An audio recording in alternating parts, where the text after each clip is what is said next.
Official के देखने और सुनने वाले नाजरीन अस्सलाम वालेकुम। मैं हूं कामरान अली खेड़ो। नाजरीन ग्रामी, आज का उन्वान शान मौला अली अलैहिस्सलाम के मुतालिक है कि आपकी तरबियत किसने की और किस अंदाज में की।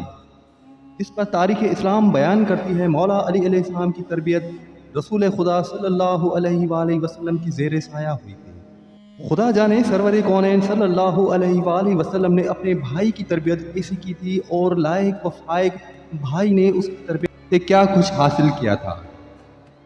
मौलाए कायनात अमीरुल मोमिनीन अली इब्न अबी तालिब की शान बयान करने के लिए हमारे पास वो अल्फाज जो बयान करते हैं। आइए उस दास्तान को खुद अमीरुल मोमिनीन अली इब्न अबी तालिब अलैहिस्सलाम की ज़बानी समाअत फरमाएं। मैंने तो बचपन में ही अरब का सीना पैबंद ज़मीन कर दिया था और कबीला रबिया व मुज़र के उभरे हुए सींगों को तोड़ दिया था। तुम जानते ही हो कि रसूलुल्लाह सल्लल्लाहु अलैहि वसल्लम के करीब अजीज़दारी और मखसूस कदर व मंज़िलत की वजह से मेरा मकाम उनकी नज़दीक क्या था। मैं अभी बच्चा ही था कि रसूलुल्लाह सल्लल्लाहु अलैहि वसल्लम ने मुझे गोद लिया था। आप सल्लल्लाहु अलैहि वसल्लम मुझे अपने सीने से चिमटाए रखते थे, बिस्तर में अपने पहलू में जगा देते थे, अपने जिस्म मुबारक को मुझसे मस्त करते थे और अपनी खुशबू मुझे सुंघाते थे। पहले आप सल्लल्लाहु अलैहि वसल्लम किसी चीज़ को चबाते फिर उसके लुक़मे बनाकर मेरे मुंह में देते थे। उन्होंने ना तो मेरी किसी बात का झूठ शायबा पाया और ना ही मेरे किसी काम में लग़्ज़िश व कमज़ोरी देखी। अल्लाह ताला ने आप सल्लल्लाहु अलैहि वसल्लम की दूध बढ़ाई के वक्त ही फरिश्तों में से एक अल मुर्तबद मुल्क रूह अल क़ुद्स को आप सल्लल्लाहु अलैहि वसल्लम के साथ लगा दिया था, जो उन्हें शब रोज़ बुज़ुर्ग खसलतों और पाकीज़ा सीरतों की राह पर चलता था और मैं उनके पीछे पीछे यूं लगा रहता था जैसे ऊँटनी का बच्चा अपनी माँ के पीछे हो। आप हर रोज़ मेरे लिए पाक हसना की परचम बुलंद करते थे और मुझे उनकी पैरवी का हुक्म देते थे। आप हर साल कोहे हिरा में कुछ अरसा क़याम फरमाते थे, वहाँ मेरे अलावा उन्हें कोई नहीं देखता था। उस वक्त रसूलुल्लाह सल्लल्लाहु अलैहि वसल्लम और उम्मुल मोमिनीन हज़रत खदीजा रज़ियल्लाहु ताला अन्हा के घर के अलावा किसी घर की चार दीवारी में इस्लाम मौजूद न था। अलबत्ता उनमें से तीसरा मैं था। मैं वही व रिसालत का नूर देखता था और नबूवत की खुशबू सूंघता था। जब आप सल्लल्लाहु अलैहि वसल्लम पर पहली वही नाजिल हुई तो मैंने शैतान की एक चीख सुनी। मैंने पूछा, या रसूल अल्लाह, ये चीख कैसी है? आप सल्लल्लाहु अलैहि वसल्लम ने फरमाया, ये शैतान है जो अपने पूजने से मायूस हो चुका है। अली, मैं जो सुनता हूँ तुम भी सुनते हो और जो मैं देखता हूँ तुम उसे भी देख लेते हो। फ़र्क तुम नबी नहीं बल्कि मेरे वज़ीर और जानशीन हो और यकीना तुम भलाई की राह पर हो। रसूल पाक सल्लल्लाहु अलैहि वसल्लम मादरे अमीरुल मोमिनीन से फरमाते थे, उसका झूला मेरे बिस्तर के करीब रखो। हज़रत सल्लल्लाहु अलैहि वसल्लम ने अपने भाई की तरबियत व किफ़ालत किया करते थे। आप बचपन में ही नन्हे भाई को खुद नहलाते थे और उन्हें अपने हाथ मुबारक से दूध पिलाते थे और सल्लल्लाहु अलैहि वसल्लम उन्हें अपने सीना मुबारक पर उठाते और कहा करते थे, ये मेरा भाई और मेरा वारिस है और ये मेरा सफ़ी है और ये मेरा सरमाया है और ये मेरे लिए हिफाजती चट्टान है और मेरा पुष्टपना है, मेरा वसी है और मेरा दामाद है और ये मेरी वसीयतों का अमीन है और मेरा जानशीन है। हज़रत सल्लल्लाहु अलैहि वसल्लम अपने छोटे भाई को हमेशा कंधों पर उठाते, पहाड़ों की घाटियों और मक्का की वादियों की सैर कराते थे। सुलहबी ने अपनी तफसीर में मुजाहिद से रिवायत नकल की है कि अल्लाह ताला ने हज़रत अली अलैहिस्सलाम पर अपना खुसूसी करम किया था। जब मौला अली अलैहिस्सलाम का बचपना था कि मक्के में सख्त कहद पड़ गया था।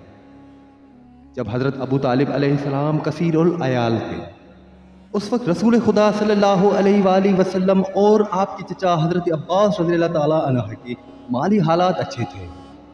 हज़रत सल्लल्लाहु अलैहि वसल्लम ने अपने चचा अब्बास रज़ियल्लाहु ताला से फरमाया कि अबू तालिब अलैहिस्सलाम कसीरुल अयाल है और हर तरफ कहद का दौर है।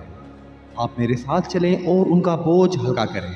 मैं उनके एक बेटे को अपनी गोद में ले लूँगा और एक बेटे को अपनी आगोश में ले लें।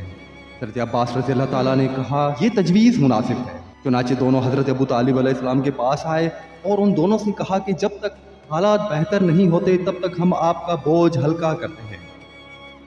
हज़रत अबू तालिब अलैहिस्सलाम ने आप सल्लल्लाहु अलैहि वसल्लम और हज़रत अकील अलैहिस्सलाम को मेरे पास रहने थे اور اس کے علاوہ آپ صلی اللہ علیہ وآلہ وسلم جو فیصلہ چاہیں کریں۔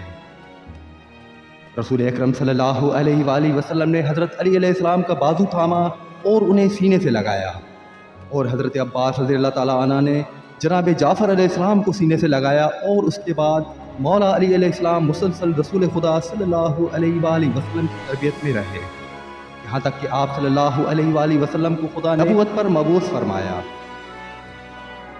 مولا علی علیہ السلام آپ صلی اللہ علیہ وآلہ وسلم کے پیروکار تھے، وہ فوراً آپ صلی اللہ علیہ وآلہ وسلم پر ایمان لائے اور آپ کی تصدیق کی۔ الغرض حضرت صلی اللہ علیہ وآلہ وسلم نے حضرت علی کا انتخاب کیا اور ان کی خوب تربیت کی، اور حضرت علی بھی آپ صلی اللہ علیہ وآلہ وسلم کی انتہائی فرما بردار تھے۔ مولا علی علیہ السلام کی پوری کوشش ہوتی تھی کہ رسول خدا صلی اللہ علیہ وآلہ وسلم کی رضا کو مد نظر رکھیں۔ آغاز وحی سے قبل حضرت صلی اللہ علیہ وآلہ وسلم کو آوازیں سنائی دیتی تھی، اور آپ صلی اللہ علیہ وآلہ وسلم کو خواب دکھائی دیتے تو آپ صلی اللہ علیہ وآلہ وسلم انہیں ام المومنین حضرت خدیجہ رضی اللہ تعالیٰ عنہ اور مولا علی علیہ السلام کے سامنے بیان کرتے تھے۔ حضرت خدیجہ رضی اللہ تعالیٰ عنہ انہیں تسلیاں دیتی تھی، اور حضرت علی علیہ السلام آپ صلی اللہ علیہ وآلہ وسلم کو مبارک دیتے تھے، اور کہتے تھے کہ ہمارے دادا عبد المطلب نے آپ صلی اللہ علیہ وآلہ وسلم کے متعلق جھوٹ نہیں کہا تھا، اور کاہنوں نے آپ صلی اللہ علیہ وآلہ وسلم کے متعلق جو کچھ بیان کیا تھا وہ بھی غلط نہیں ہے۔ الغرض وقت کی نبضیں دھڑکتی رہی، یہاں تک کہ وہ وقت بھی پہنچا جب خدا نے حضرت صلی اللہ علیہ وآلہ وسلم کو تبلیغ رسالت کا حکم دیا۔ اس وقت عورتوں میں سب سے پہلے حضرت خدیجہ رضی اللہ تعالیٰ عنہ آپ صلی اللہ علیہ وآلہ وسلم پر سب سے پہلے ایمان لائیں، اور مردوں میں حضرت علی علیہ السلام سب سے پہلے ایمان لائے۔ اس وقت آپ کی عمر صرف 10 سال کی تھی۔